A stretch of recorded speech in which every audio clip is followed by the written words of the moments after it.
very early on in the project, I chose the music from Wagner, which is the prelude to Tristan and Isolde.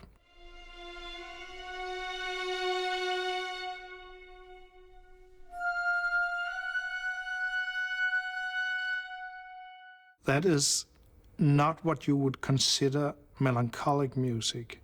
That is what you would call romantic music.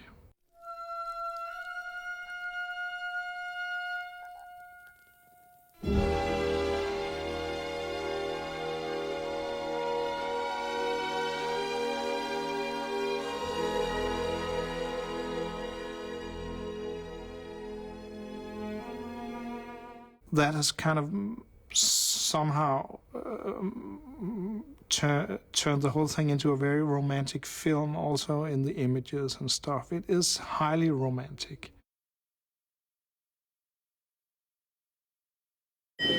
Ladies and gentlemen, we've waited a while for this. A toast to the bride and the groom. Justine and Michael. Justine and Michael.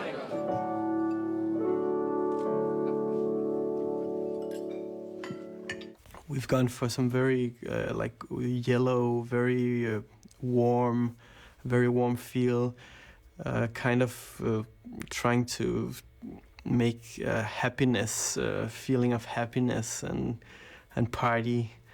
And then in the second part of the film, we've gone more blue, more melancholic.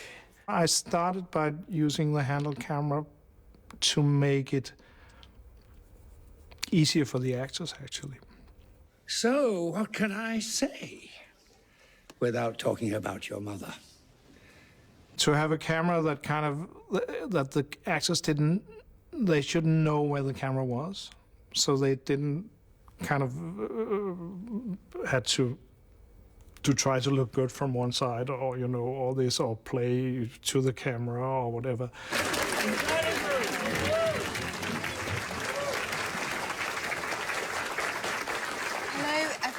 We're going to move to the living room so that we can clear some tables. Then the newlywed will dance. From Dogma, we had some rules about that we wanted to make a film that looked more like a documentary. And now it's kind of a thing that you could say it's kind of nowadays it's considered to be very conservative. If it's still a handheld camera, that's something you did 10, 20 years ago. But for me, it gives a life and kind of a vibration.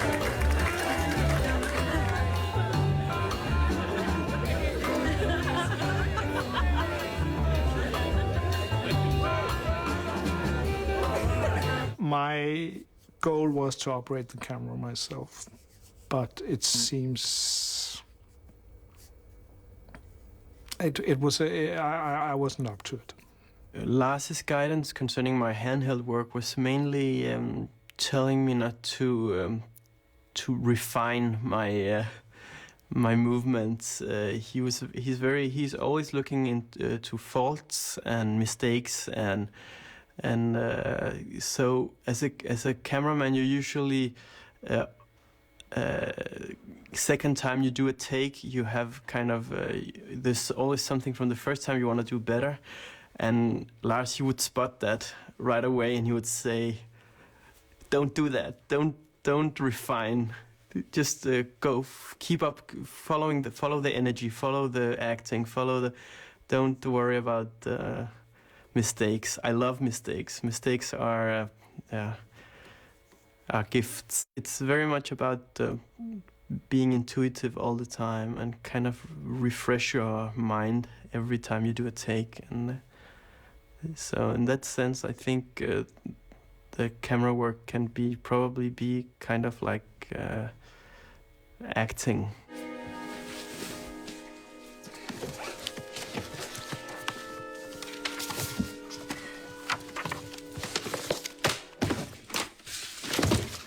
I think one of the basic things in Lars von Trier's camera style is that the camera must not know anything of what's going on. It has to react instantly or impulsively to what's happening, and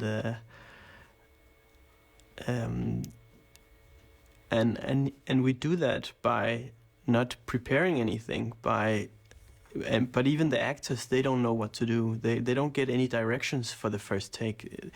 You do the first take and nobody knows anything. They just do whatever they believe is written in the script, what's written in the script, and then Lars adjusts from there.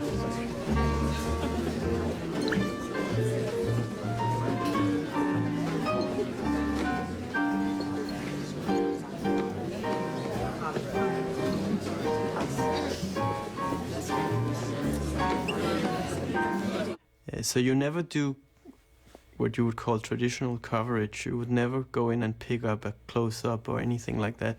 You will do masters where the camera, like in documentary style, tries to catch what's going on.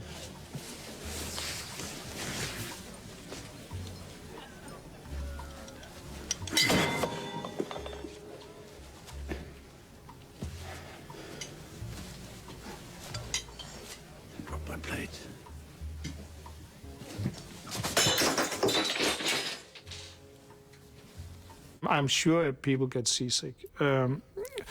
It's a little bit like if you look at the frame all the time and it's a handheld camera, then you get really seasick. But if you kind of go so much into the film that you look at what is inside the frames and not the framing itself, then I think you're okay. It's like, you know, when you drive a car, you seldom get sick from driving. Well, very early in the process, we started looking at large-scale destruction, and I showed Lars some of my favorite scenes of, like, the end of the world. And for one of them, which is a fairly well-known scene of nuclear war, I showed it to him, and he just looked at me and said, "Okay, now you know everything about what this movie should not look like." Some of the shots in the film are with a lot of special effects, even though you don't see it so much as special effects. But when you do that, you probably, or you would normally put the camera on a stand and do it as a fixed shot.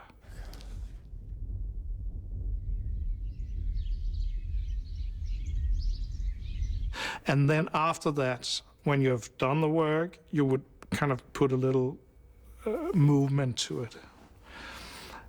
And it lifts the scene so much. My God.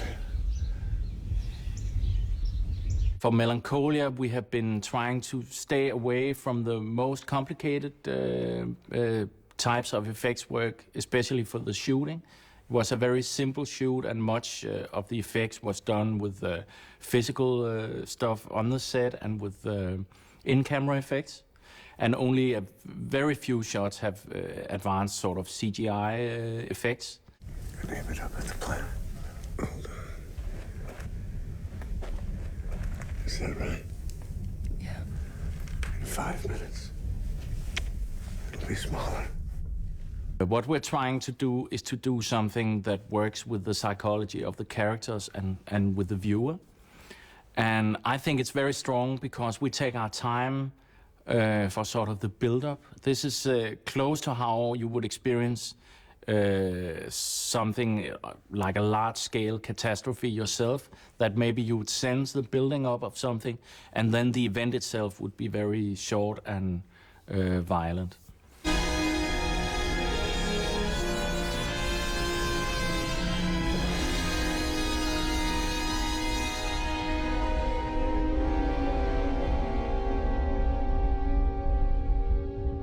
We've, of course, been using some computer-generated images, but most of that is what we call simulation-based images, which means that it's a simulation of real physical processes that is then rendered into an image.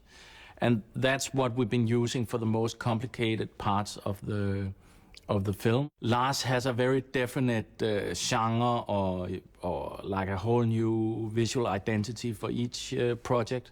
So for that, it's a new beginning. But working with Lars is a experience that I'm enjoying over and over. Luckily.